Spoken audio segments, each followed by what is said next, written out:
Hello Shakib, কি খবর? কেমন আছো? ভাই বেশি ভালো না, অসুস্থ। আর কি বলো, কি হয়েছে? এই তো ভাই কয়েকদিন ধরে জ্বর। ও আচ্ছা, ডাক্তার দেখাইছো? জি ভাই, ডাক্তারে বলছে কিছুদিন বিশ্রাম নিতে হবে, রেস্ট নিতে হবে। ও আচ্ছা, ঠিক আছে, অসুবিধা নাই, ঠিক হয়ে যাবো। জ্বর হয়েছে, অসুবিধা নাই, ভালো হয়ে যাবো রেস্ট নিলে।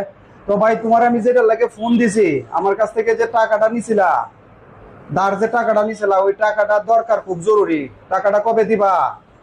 বিছানা থেকে উঠতে পারতেছি না, কিছু করতেও পারতেছি না। আচ্ছা, যাই হোক, জ্বর যেহেতু হয়েছে, এই তো সারতে সময় লাগবো।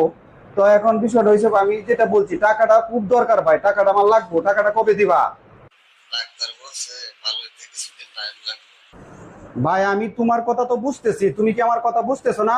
টাকাটা কবে দিবা তুমি?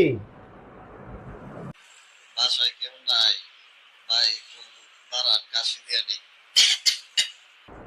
আরে বেটা, আমি সবই তো বুঝছি, এখন আমার টাকাটা খুব দরকার।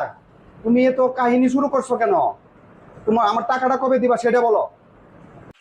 ভাই শরীরটা খুবই খারাপ লাগতেছে, পরে কথা বলবো না আপনার সাথে।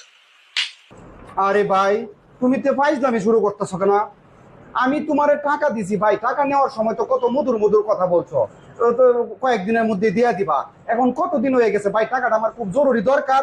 টাকাটা আমাকে দিতে হইব, টাকাটা দরকার। কবে দিবা সেটা বলো। ভাই খুবই খারাপ লাগতেছে, আমি পরে কথা বলবো আপনার সাথে। আরে মিয়া, তুমি ফাইজলামি শুরু করছো, তুমি আমার কথা বুঝো না? আমি তোমার সব কথা বুঝতেছি, অভিনয় করো বেটা। হ্যাঁ, কেমনটা লাগে? কোনটা কাইটে দিছে শালার দুনিয়া। হাই রে দুনিয়া, তে আরো জীবনে দাঁড় দিবা দেও।